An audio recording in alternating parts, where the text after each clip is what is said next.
If you've gone into a gas station, convenience store, even a health and wellness store lately, chances are you've seen kratom on the shelves. It's branded as a natural way to relieve pain and anxiety, but what they won't tell you is that people are dying from it. Today, Florida became the first state to make it illegal to sell 7-OH, that is a highly addictive compound found in some kratom products that acts just like an opioid. It has been dubbed legal morphine. Take a look. It is an opioid. It is scientifically meeting the criteria of an opioid, and yet you can go in a vape shop in America almost on any corner and buy it like a cup of coffee. Make no mistake, this is something that is absolutely addictive and will kill people and will kill more people. I personally have seen this show up at the gym, at my local gym, being passed around as a wellness supplement or to get over arthritis. I'm seeing this even show up in truck drivers, trying to use it as a wellness supplement, trying to stay awake, not realizing that they're going to come into the ER a couple days later, weeks later, with dealing with opioid addiction. So are going to more states follow Florida's lead? Well, let's bring in Associate Medical Director of Florida Poison Control, Dr. Cory Howard, who you just saw there, and Pam Mauldin. Now, Pam, her 37-year-old son, Jordan, tragically died 3 years ago after taking just a tablespoon of a powdered kratom supplement. Thank you both so much for coming on. Pam, I'll start with you. I'm so sorry for your loss. Your son was not a drug abuser. He wasn't taking drugs. He took this small amount. He died. What is the message you want to send to America right now about these products? It shouldn't be sold. It kills people. He had taken a tablespoon, mixed it in some lemonade. He suffered with arthritis and had worked in a yard the weekend before.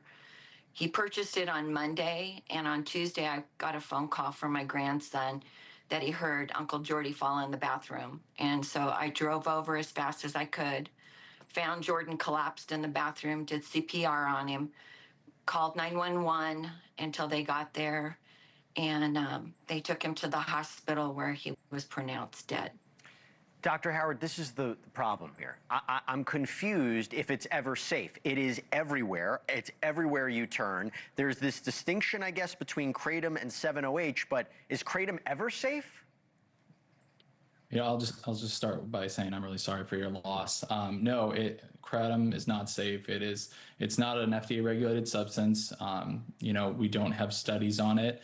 We do have data that it occupies the opioid receptors, and it can cause like an opioid respiratory suppression, collapse, and death. We've seen this.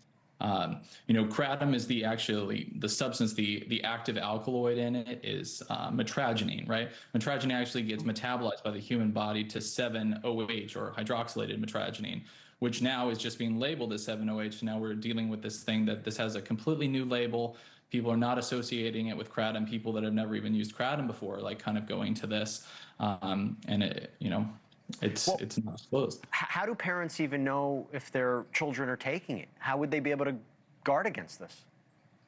It's really hard to do that because it's sold everywhere. It's sold at, gas stations, bodegas, vape shops, just as like a, thing for over-the-counter remedy. Oh, by the way, are there symptoms? Like if their parent might say, hey, I see my child exhibiting certain symptoms?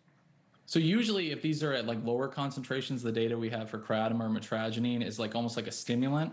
But the more occupied receptors you have, the higher dose you take. And these doses kind of range from all over the place. They start to act like an opioid, and they will suppress your breathing.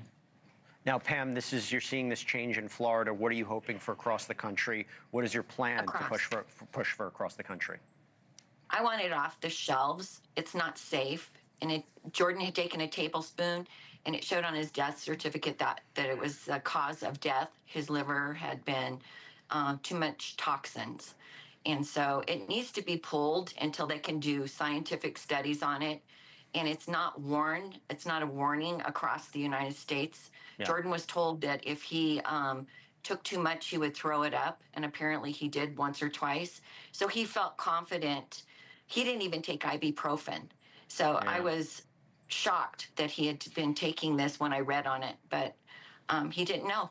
He trusted it. It's a really, really sad and scary story. And Pam, thank you so much for coming on and sharing it with us and getting this message out. So Dr. Howard, Pam Mauldin, really appreciate you both. Thank you. Thank you for watching. Subscribe below and download our NewsNation app right now on your phone, and you will get fact-based, unbiased news for all Americans.